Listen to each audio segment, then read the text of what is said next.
Good morning, everyone. The Group 8's task is to explain and elaborate the subtopics of hearing impairment under sensory impairments. But before defining it, let us first know the importance of hearing. Hearing is the ability to detect mechanical vibrations referred to as sound. It is a primary sense which integrates with our daily life existence, and it also helps us in being safe, in communicating, in socializing, and enjoying life. When we say the ability to hear, it teaches us a lot of lessons and things, probably why hearing is learning. When we say hearing impairment, it is associated with deafness, and most of people use it to imply the same thing, and that is the total loss of hearing without knowing that there is a thin line of difference. That is why IDEA define these two terms separately. Hearing impairment as an impairment in hearing, whether permanent or fluctuating, that adversely affects a child's educational performance. Permanent or constant, and fluctuating, as defined by Merriam-Webster, is the frequent changes frequently and uncertainly. Like for example, a child that has a hearing impairment, and he would say that I can hear far better today than yesterday, or today's the worst I've ever been. I can only hear faint and faded sounds. So you see, there is a frequent changes in the child's ability to detect sounds and of course hear things.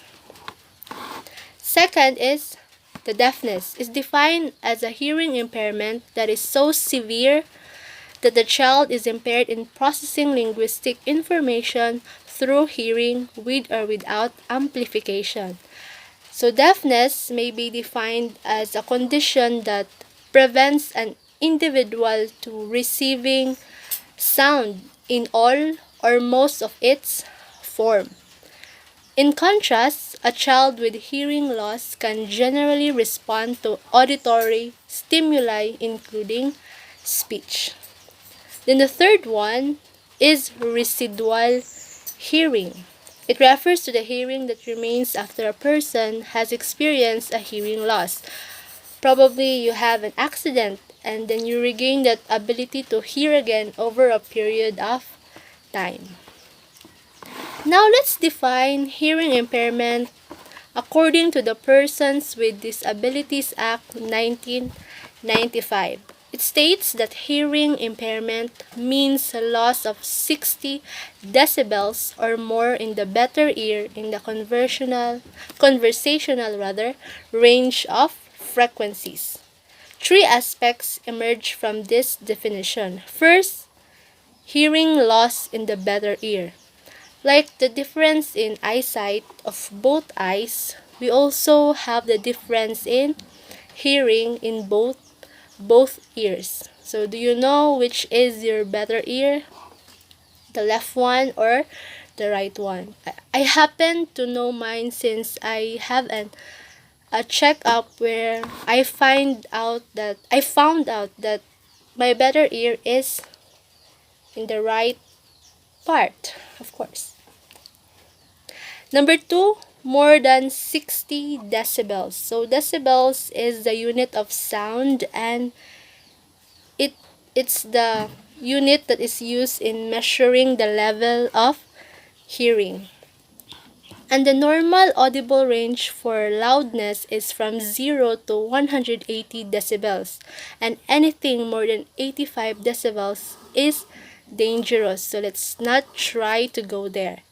So if your better ear lost more than 60 decibels, then you are considered a person with hearing impairment, or you are hearing impaired. Number three is conversational range of frequencies. If we measure a normal speech, it seems to fall under three frequencies: 500, 1000, and 2000 Hertz. The definition directs us to consider hearing thresholds at these frequencies. Now let's move on to the types of hearing impairment. There are three types that commonly found in children. First is the sensorineural deafness or the nerve deafness, a permanent hearing loss in the inner ear usually caused by the cochlea not working effectively. So I'm going to show you a picture of the parts of the ear, and you can find there the cochlea.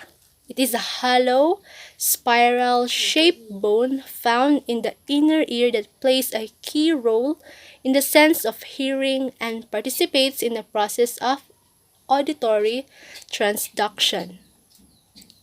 Second type is auditory neuropathy spectrum disorder or ANSD, a problem occurring more deeply within the ear, where sounds are received normally by the cochlea then became disrupted as they travel to the brain. So the sound is received in the cochlea, but when it is transferred, when it traveled to the brain, it is disrupted. Third is the conductive deafness, usually temporary, sometimes permanent. Sound cannot pass effectively through the outer and middle ear to the inner ears. So it is usually caused by earwax, fluids, or tumors. That is why we have to make sure that we clean our ears in a reasonable amount of time. Now I'm going to give the floor to our second reporter, Miss Christine Mangmang, and she's gonna tackle about the signs that a child has a hearing impairment.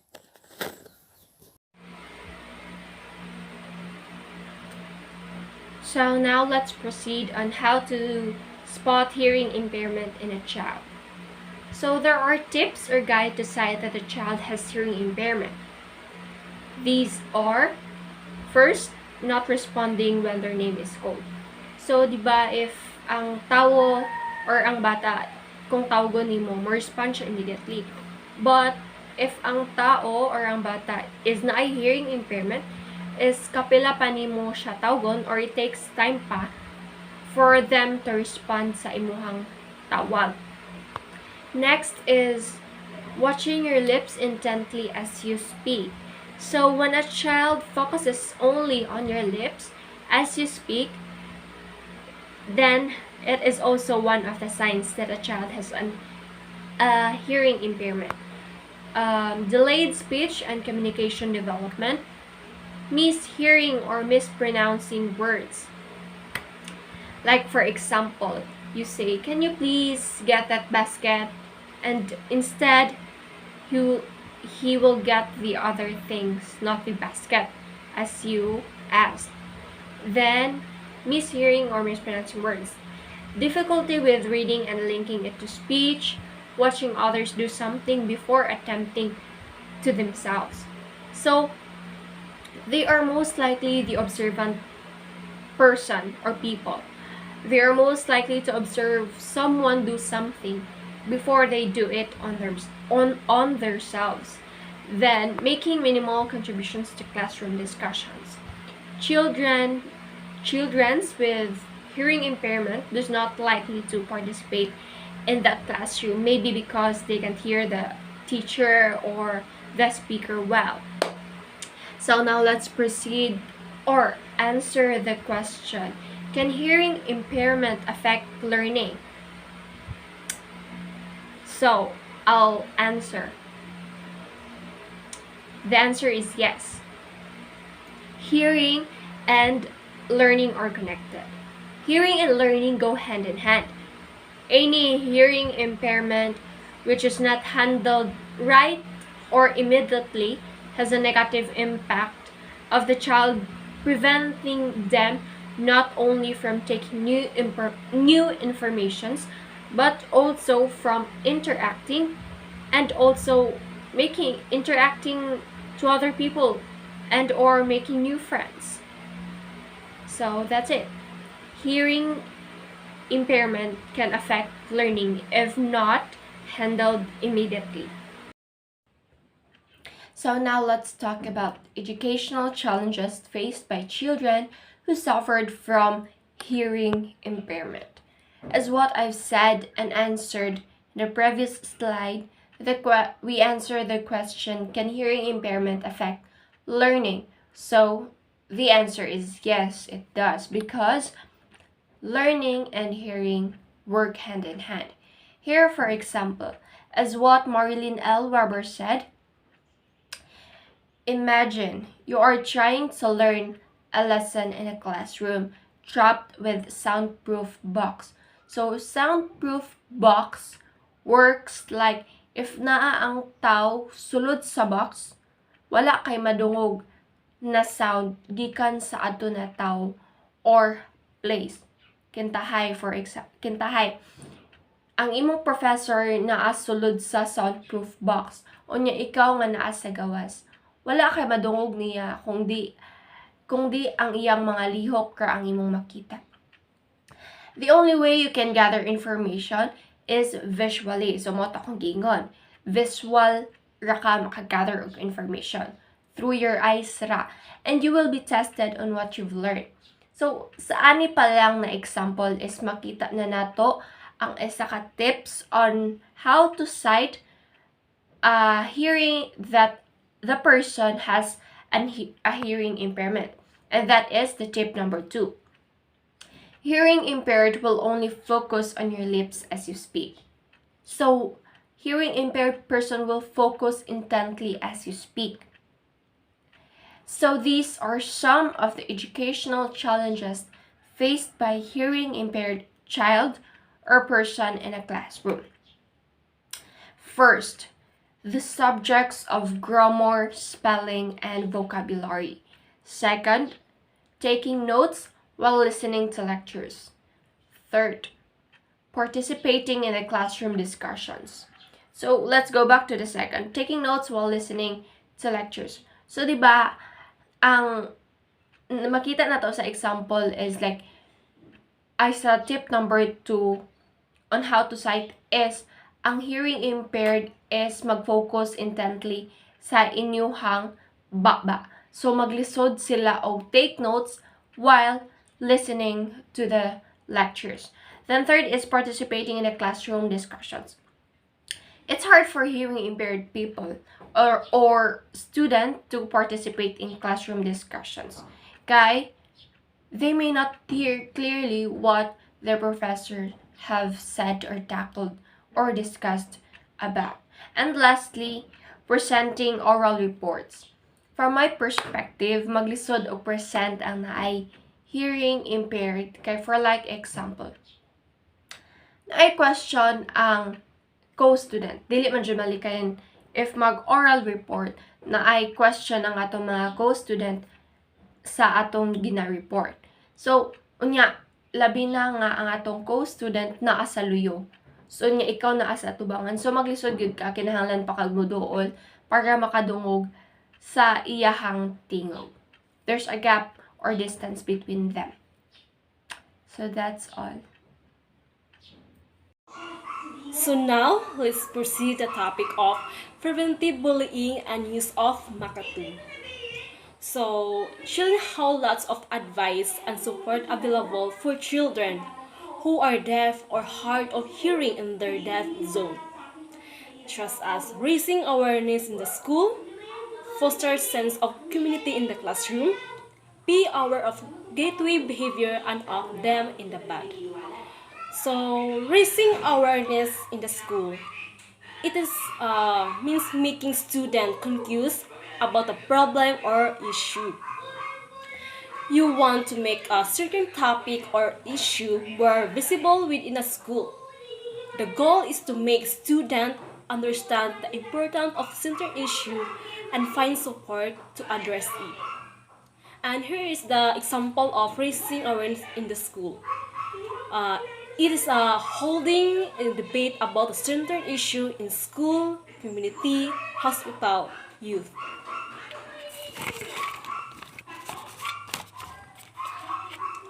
Foster a sense of community in the classroom. It means building community in a classroom that every student care each other or matter to one another and make them feel they belong to the group. And each of them listen their opinions and faith in order to mold them as whole. Example, focus on gratitude. Focusing on gratitude is perfect way for everyone to recenter and feel more connected to community. But gratitude can be an especially fun way to build community in the classroom.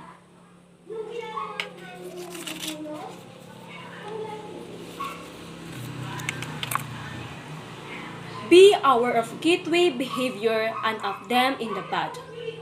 It means about raising awareness about gateway behavior like bullying and how to respond or address when someone is doing that thing. Here's an example, promoting a respectful community.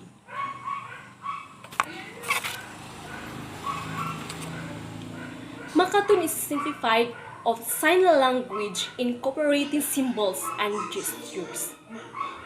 Makatun also allowed to better communicate and release any stress they may be feeling. Given the importance of ensuring that deaf children have access to rich language environment. That's it. So now let's proceed the next subtopic that will be discussed by Mary Fiji Filias. Here is the strategies for supporting a child with hearing impairments in school. It is critical that children with hearing impairments receive the appropriate assistance as soon as possible. It may seem difficult to teach a child with hearing impairments in a classroom in a way that fully supports them, but there is a lot of help and numerous ideas, such as radio aid equipment, dedicated staff with support assistance, appropriate teaching, parent support, and a hearing buddy. A teacher's radio aid equipment is a microphone that links to a hearing aid and can be passed to other students during activities like group reading.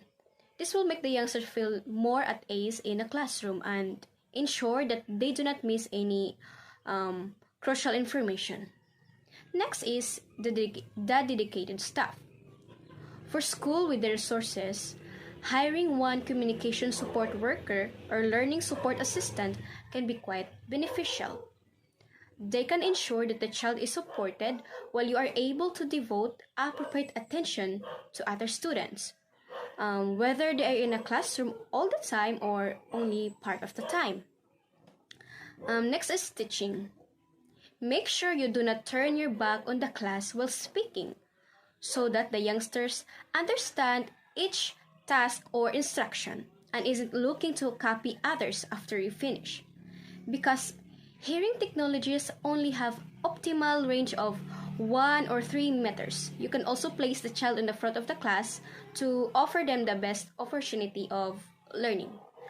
Next is the parent support. It is important that the children with hearing impairments will meet their parents regularly, because keeping a line of communications open the child's parents that will help a child receive consistent support at school and at home. Face-to-face meetings with parents will allow you to discuss any concerns you may have, as well as track the child's progress. Frequently, the child will confide in the parents about issues that they are struggling, for them to not feel embarrassed during discussion in a class. Next is a hearing buddy. If the child needs to remove their hearing aid during the day, for example, during a sports session, you can assign them with a hearing buddy, perhaps a close friend, who can help repeat any information that the child may have missed, because it will really help. And that's it, some strategies that will help children with hearing impairments in school. Thank you and God bless.